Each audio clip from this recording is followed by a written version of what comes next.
¿Qué tal, estimados todos?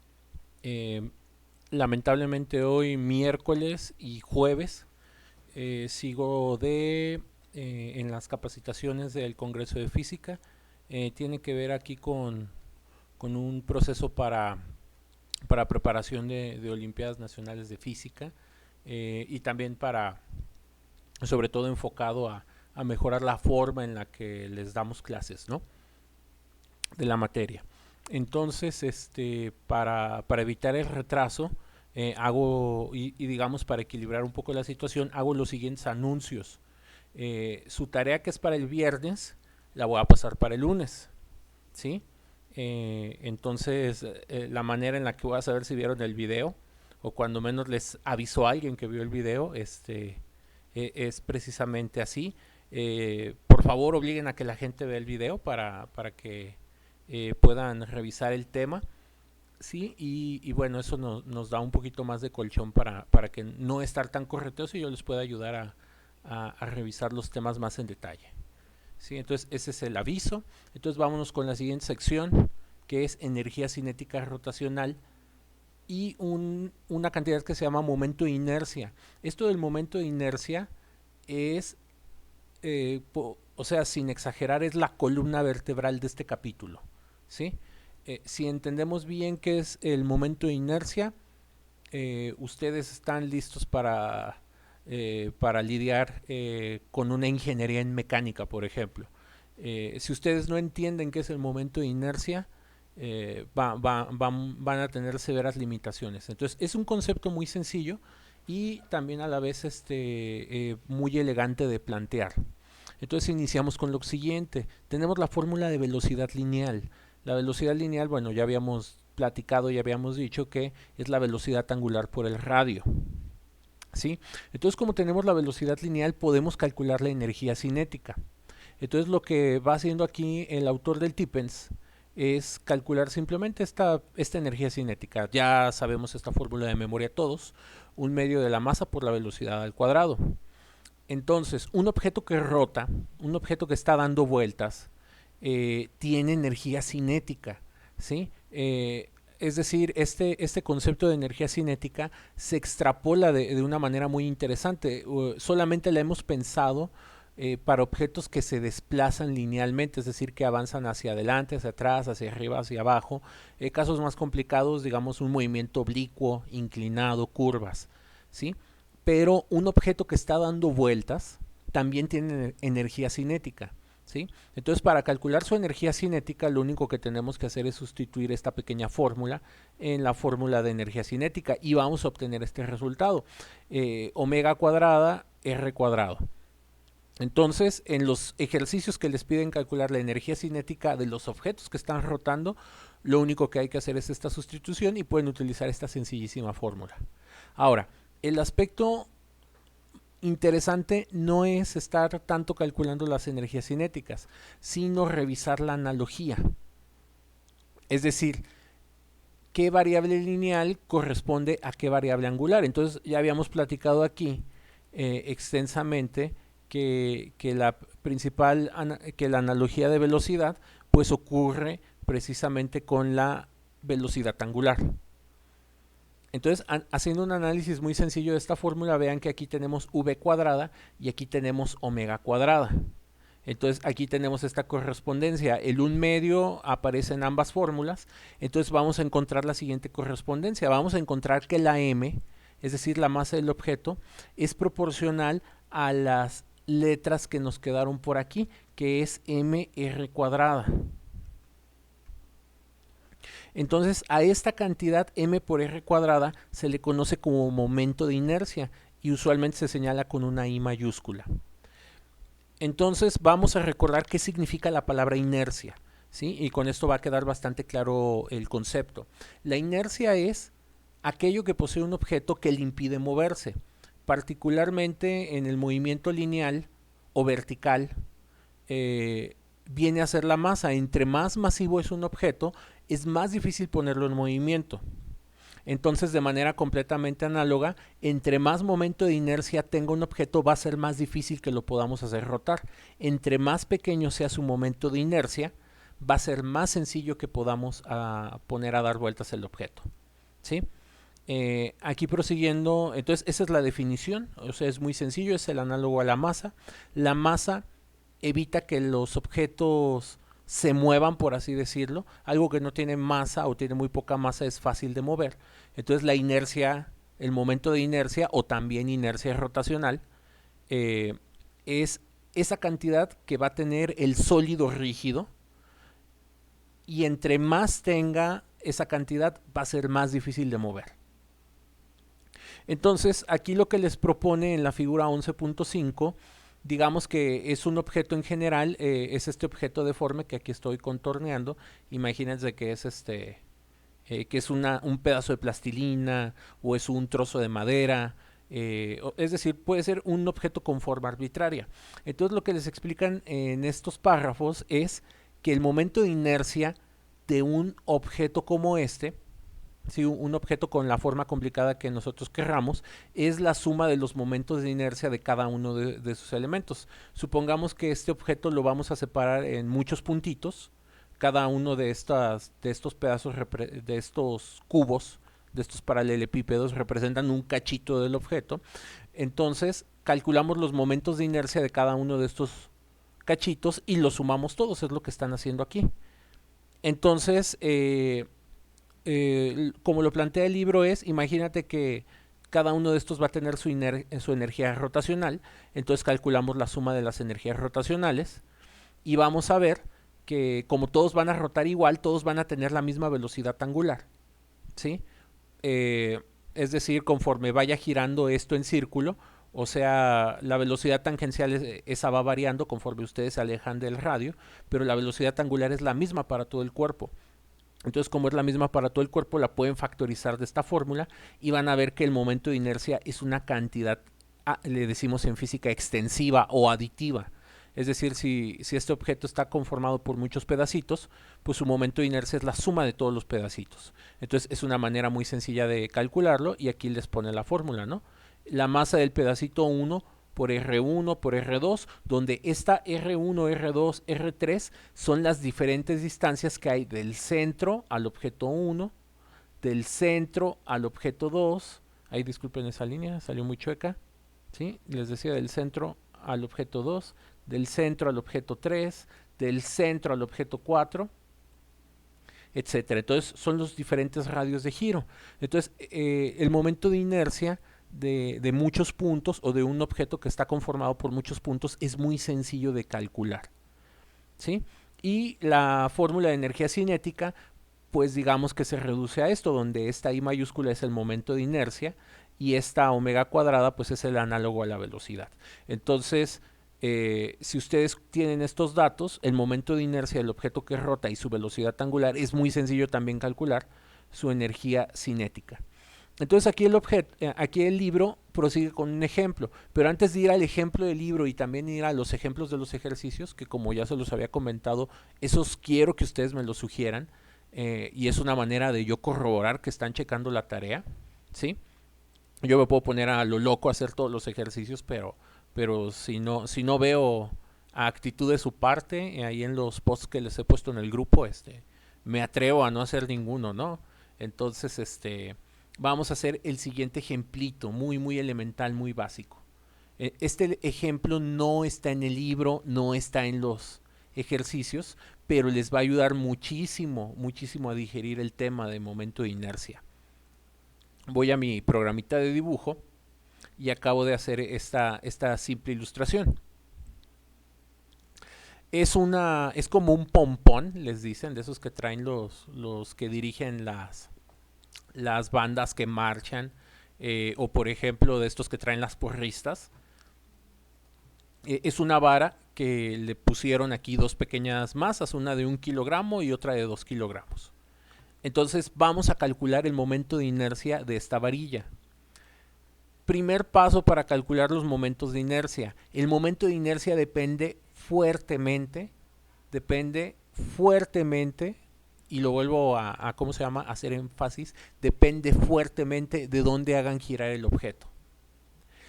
Si el objeto, por ejemplo, para esto me va a servir esta X, Si el objeto ustedes lo quieren hacer girar desde la parte central, va a ser vamos a obtener un valor de momento de inercia. Si el objeto lo queremos hacer girar de esta parte, vamos a obtener otro valor, otro momento de inercia completamente diferente. Si la varilla la queremos hacer girar como su centro de giro, la masa de 2 kilogramos, vamos a tener otro momento de inercia. Entonces el momento de inercia depende principalmente del punto donde tú quieras hacer rotar el objeto, ¿sí? No se les debe de olvidar eso. ¿Por qué es tan importante hacer énfasis? Porque dependiendo de dónde lo hagan rotar, son las distancias que ustedes van a medir. Entonces vamos con el caso más sencillo, ¿sí? Vamos a hacerlo rotar exactamente por la mitad. Entonces, de acuerdo a la ecuación que teníamos en el libro y que voy a ir poniendo por aquí, pues el momento de inercia, ¿sí? Le voy a poner el momento total de inercia de la varilla que estamos haciendo en nuestro ejemplo simple. Va a ser igual a el momento de inercia que va a tener la masa 1 o el objeto 1, ¿sí? Entonces vamos a poner aquí unas etiquetas para no perdernos.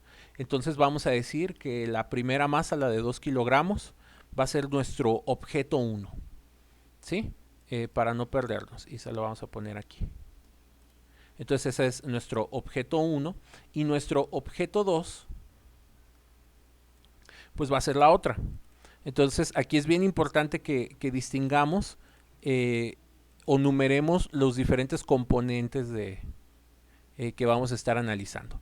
Entonces el momento de inercia total pues es la suma del momento de inercia de la masa 1 y del momento de inercia de la masa 2.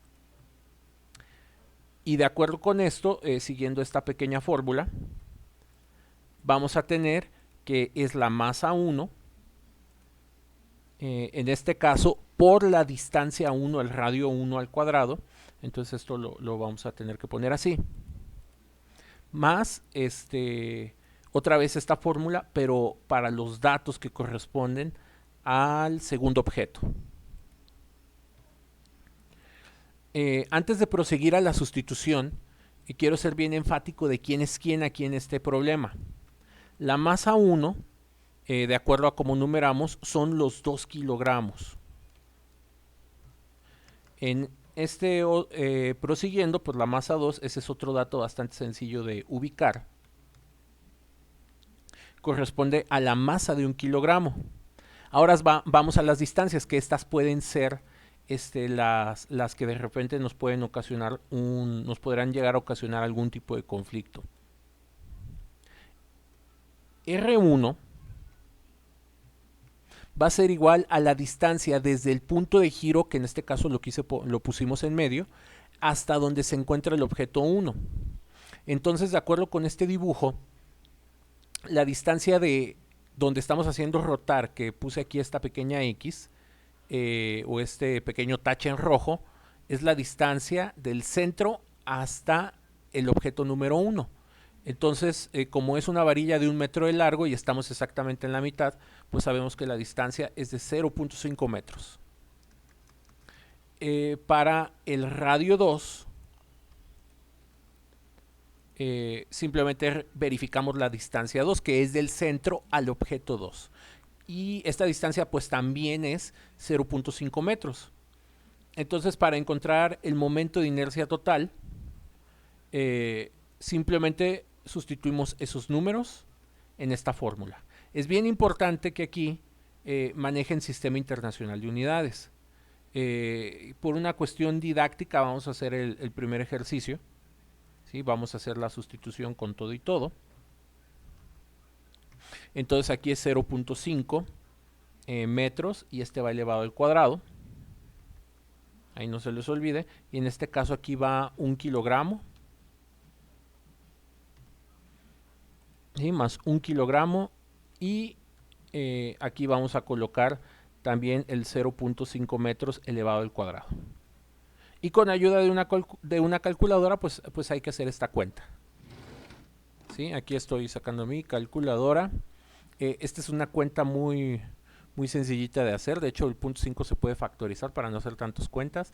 Entonces, ya dependiendo los pasos que ustedes quieran seguir, nada más no se les olvide seguir la jerarquía de operaciones. Entonces, el momento de inercia de este objeto es de 0.75 y hay que colocar las unidades. Las unidades son kilogramo por metro cuadrado. ¿Sí? Así, tal cual lo acabamos de mencionar. ¿Sí? Kilogramos por metro cuadrado. Esas son las unidades del momento de inercia en el sistema internacional. Bien importante que no olviden colocarlo. Entonces, como vieron, fue un ejemplo muy sencillo. Ahora vamos a hacer una variante de este mismo ejemplo. Vamos a calcular ahora, pero para otro punto de giro. Ahora el punto de giro lo quiero poner a 30 centímetros, ¿sí? El punto de giro lo quiero poner a 30 centímetros de la masa 2. O también, si lo prefieren ver de otra manera, a 70 centímetros o 0.7 metros. En este caso de la masa 1. ¿Sí? Y aquí para que me quede, nada más permítanme. Entonces, hay más o menos ahí tenemos. Entonces, para esta variante del ejercicio, voy a borrar aquí todo para que no se empiecen a mezclar los datos. Aquí en el video tienen chance de ponerle pausa e ir haciendo un apunte bastante bueno. Nada más voy a, digamos, a desaparecer mi resultado final. Las masas se siguen quedando igual. Lo único que tenemos que volver a definir son las distancias. Entonces, del punto de giro a la masa 1, que corresponde a la de 2 kilogramos, ahora tenemos 70 centímetros. Entonces, ahora aquí va 0.7 y por acá va 0.3. Por lo tanto, aquí ponemos 0.7 y aquí ponemos 0.3. ¿Sí? Y un número que va a ser importante que quiero guardar es el resultado que obtuvimos anteriormente. Es el 0.75. Entonces aquí le voy a poner una pequeña nota. Centro. ¿Sí? Cuando hicimos girar en el centro, tuvimos este resultado, que ya habíamos dicho son las unidades kilogramo por metro cuadrado. Entonces, eso es el momento de inercia que necesitamos cuando queremos hacer girar en el centro.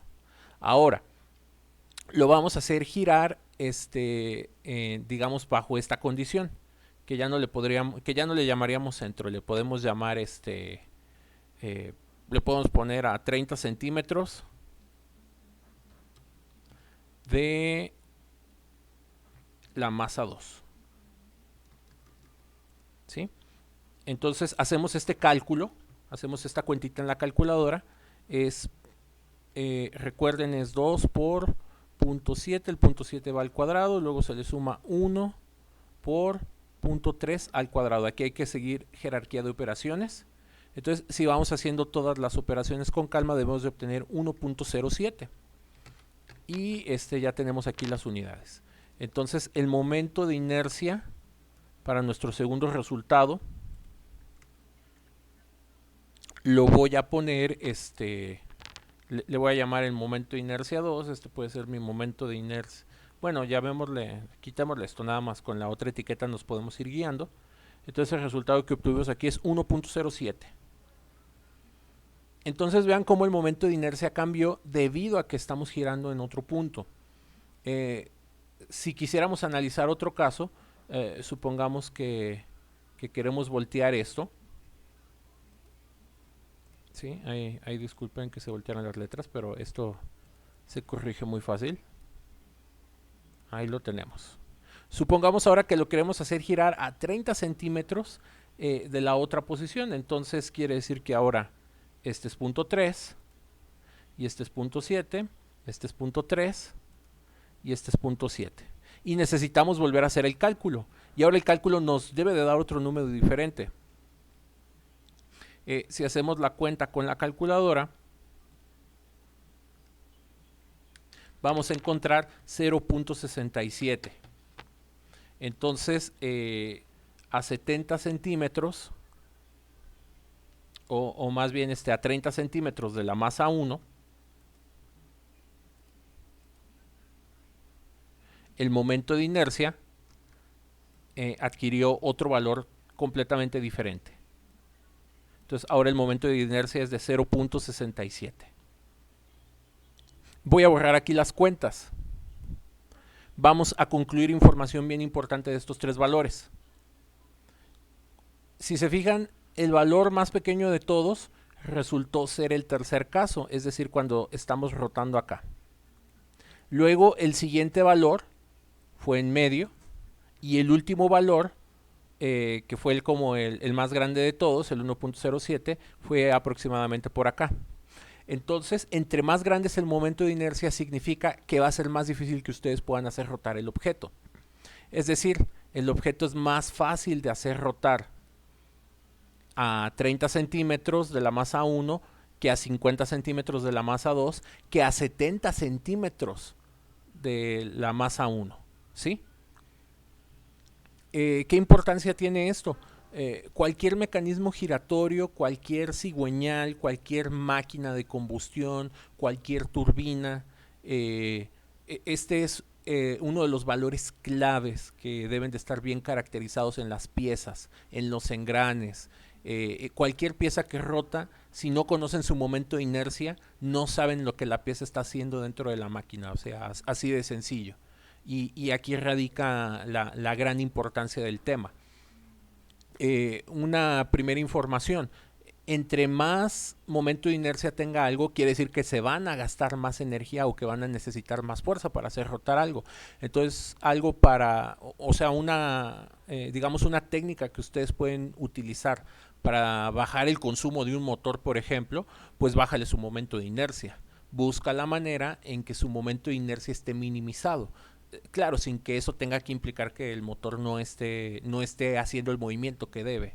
¿Sí? Entonces, en la medida en la que tú le bajas el momento de inercia a las piezas del motor, de cualquier tipo de motor, de coche, de un juguete, de una máquina grande, de un torno, tú le bajas el consumo energético al torno. ¿Sí? Entonces, espero que haya quedado bien claro este ejemplo elemental que les acabo de plantear aquí.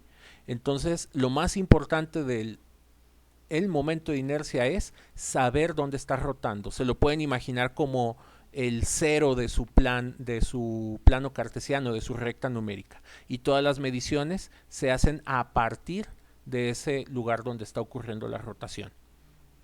Entonces vamos a borrar este ejemplo de juguete que acabamos de ver y vamos a acabar de discutir los aspectos del libro, ¿no? Entonces, aquí en el libro, el ejemplo 11.8 es uno de los casos donde se calcula el momento de inercia para esta especie de volantín. Tenemos dos masas de 4 kilogramos, tenemos dos masas de 2 kilogramos.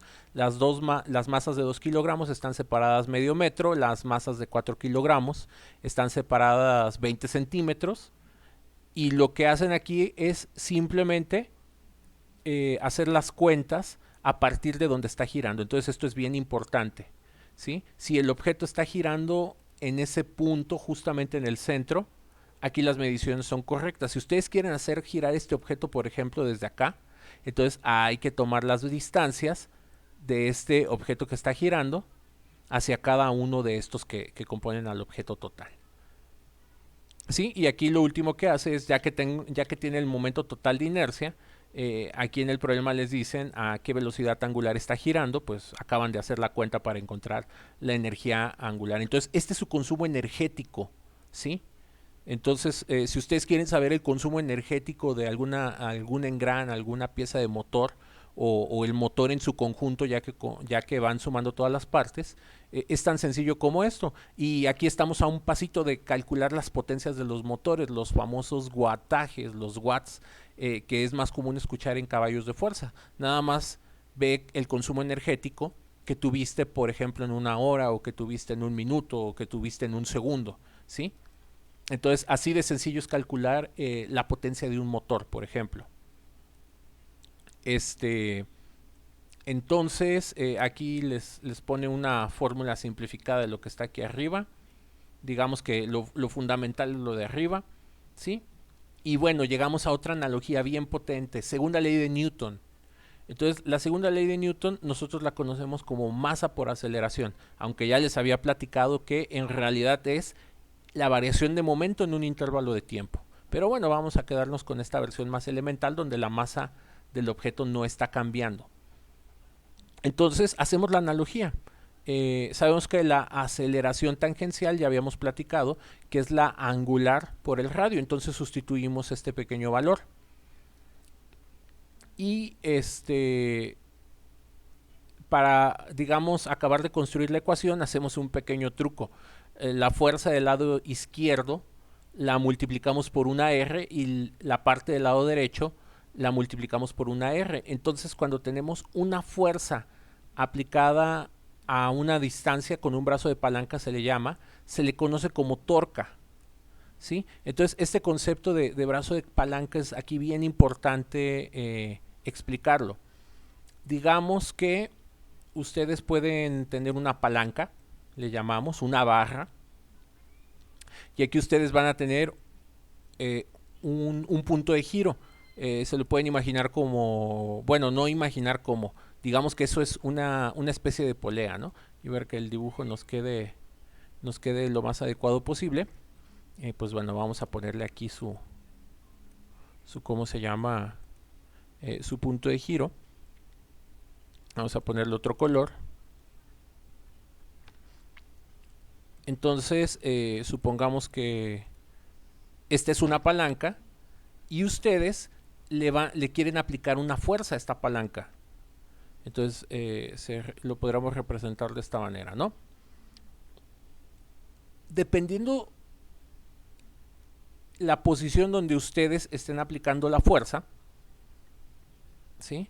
Dependiendo la parte donde ustedes estén aplicando esta fuerza en la palanca, es la torca que ustedes van a obtener. Por ejemplo, si la fuerza la aplican en la parte superior de la palanca, digamos que de experiencia que ustedes tienen, esto se lo pueden imaginar, por ejemplo, como una pinza y esto como una tuerca, es más fácil de mover la tuerca. Si ustedes la fuerza cada vez la empiezan a aplicar en un punto más bajo de la palanca, les va a costar más trabajo. El caso extremo, si ustedes le quieren aplicar la fuerza aquí, no van a obtener ningún movimiento de la palanca. Entonces, a esta parte es precisamente lo que le llamamos la distancia R de aplicación. Si ustedes empiezan a aplicar, vamos a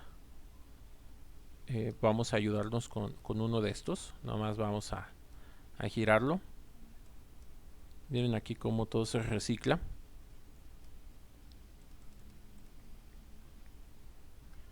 Pero se me fue sin él. Vamos a ahora sí vamos a girarlo.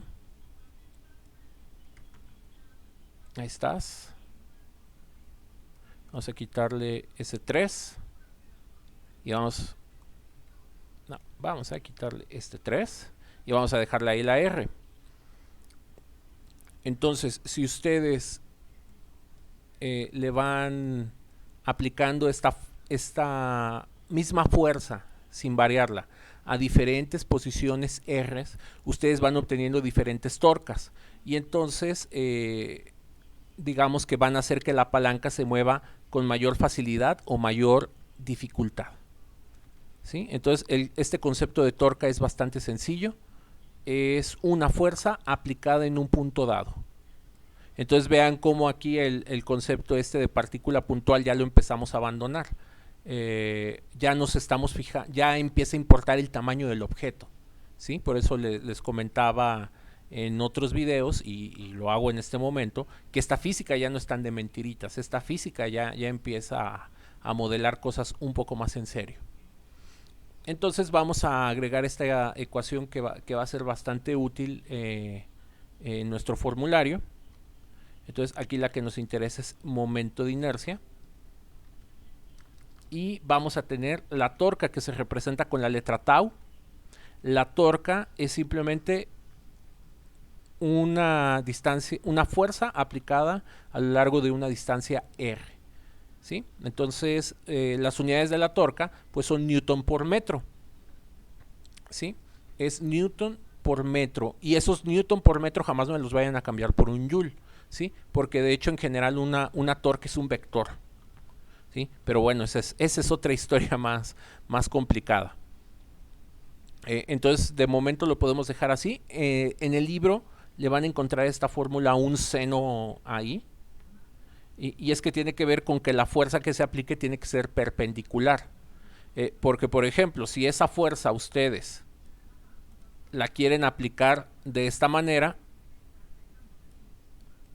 no van a obtener el mismo resultado. Entonces, de esta manera va a ser muy inefectiva. El caso extremo, si esta fuerza ustedes la quieren aplicar de esta manera a la palanca, no importa en qué punto se lo apliquen, jamás van a hacer que rote la palanca. Entonces, este es precisamente el ángulo entre F y R. Pero bueno, ya que vayamos abundando en el tema de torca, si lo considero prudente, lo iremos platicando. De hecho, en realidad, una torca se tiene que calcular con un producto cruz. Pero bueno, ahorita no es necesario complicárnosla tanto. Nos podemos quedar aquí como el seno del ángulo que hay entre la fuerza y la R, ¿sí? Esto nada más es para entender por qué F por R la cambiaron por esa letra tau, que significa la torca. Entonces aquí prosiguiendo en la deducción, pues bueno, la R que agregaron se junta con esta, aparece mr cuadrada y ya sabemos que mr cuadrada pues es la inercia. Y nos queda finalmente esta sencilla ecuación que es la 11.12. La torca es igual al momento de inercia por la aceleración angular. Y la torca, al igual que las fuerzas, se puede sumar, ¿sí? Es decir, nosotros podemos tener aquí diferentes fuerzas aplicando simultáneamente a un objeto. Por ejemplo, aquí vamos a dejar esta. Y digamos que aquí podríamos tener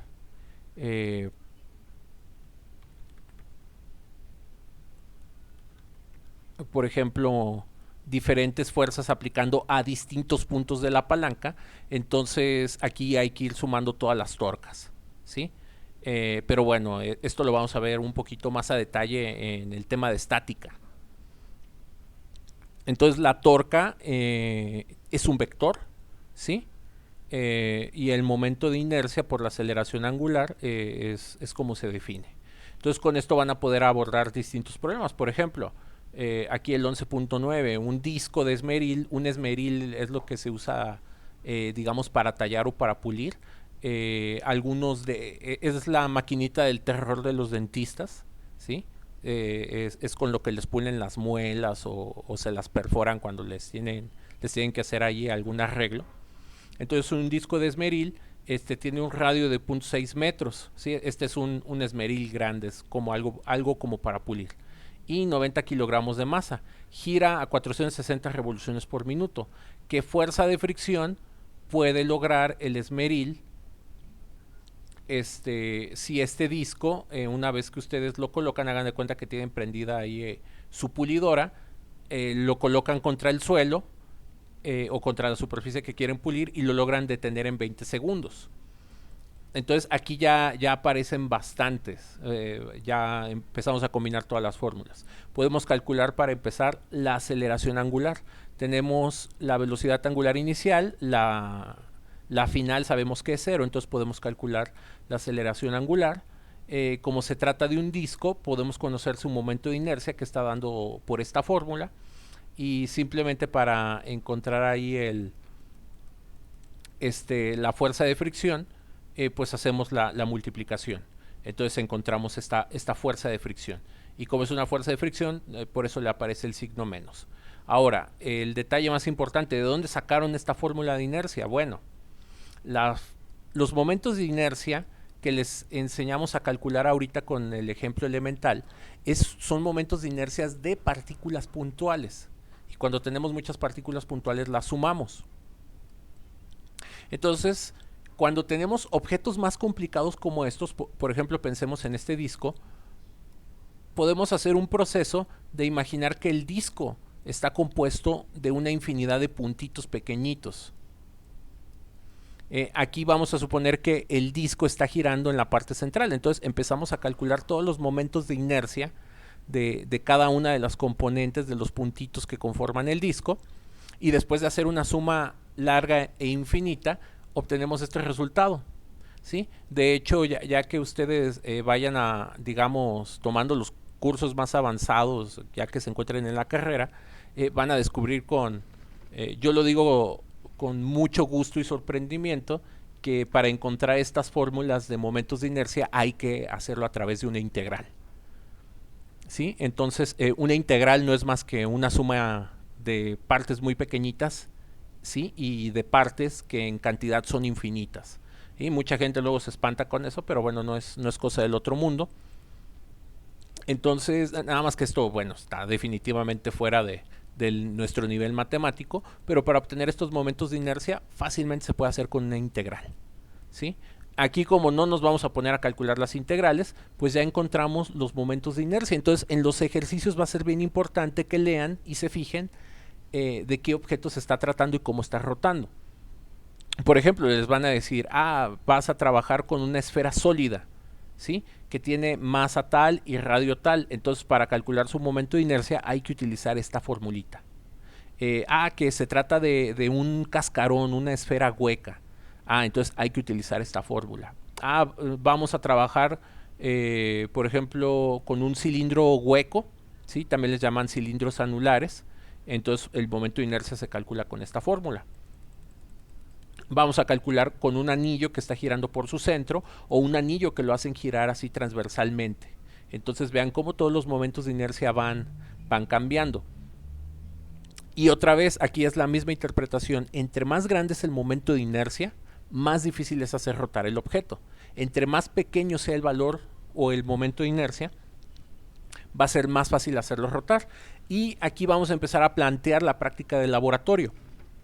La práctica del laboratorio va a consistir, ¿sí? Les voy a pasar ahí todas las instrucciones, pero bueno, ahorita se las platico así muy express.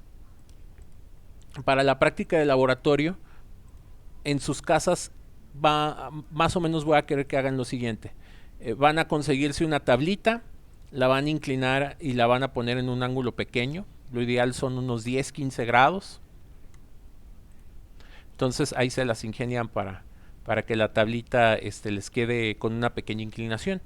Y en la parte superior van a ponerme distintos objetos. Por ejemplo, necesito que se consigan una esfera dura, puede ser cualquier canica, cualquier pelota que tengan en su casa.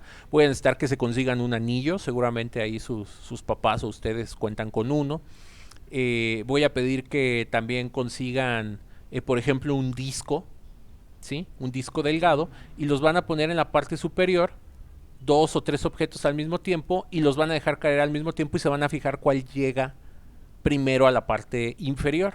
Entonces van a jugar unas carreritas en un plano inclinado con diferentes objetos. Entonces, de acuerdo a lo que les estoy diciendo, entre más pequeño sea el momento de inercia del objeto, debe de poder llegar más rápidamente al fondo, porque eso quiere decir que puede rodar con mayor facilidad. Entre más grande sea el momento de inercia del objeto, debe de tardar más en llegar a la parte inferior. Y ya vieron aquí las fórmulas para calcular los momentos de inercia. Nada más van a estar por ahí una reglita y van a ocupar una báscula. Si no tienen básculas en su casa, pues ahí le piden a alguien, van al Oxxo de la esquina, van con su cubrebocas y les piden prestado ahí a la persona del Oxxo que si les deja pensar las pelotitas. Venden unas básculas para dietas entre 100 y 150 pesos y les sirve ahí para hacer recetas de cocina, para pesar gramajes y no le invierten mucho. Sí, entonces para que vayan viendo de dónde van a conseguir una balanza o se las ingenien ahí para poder pesar estos objetos. ¿Sí? Y que creo que es la parte más complicada de la práctica. Entonces, avanzando en la temática y ya aterrizando más las fórmulas de inercia, pues bueno, de aquí salió esta fórmula de inercia. Como se trata de un disco, pues utilizó la fórmula de inercia de un disco. Digamos tan sencillo como eso.